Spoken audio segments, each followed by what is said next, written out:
Bila kutafuta kumbe uko huko. Niko huko naangalia maua yangu yananyauka nyauka.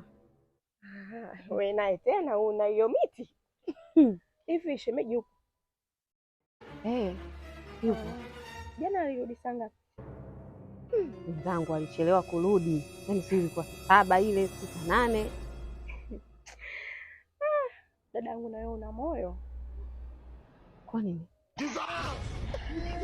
Yaani jana usiku nimeona kama mtu anapapasa. Sasa nikasijaelewa. Naangalia vizuri kumbe shemeji. Wewe unamaanisha shemeji yako kakupapasa?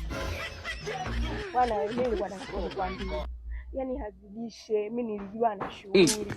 Sekunde 2. God have mercy upon us. Nilijua saa dakika 3 anaweza.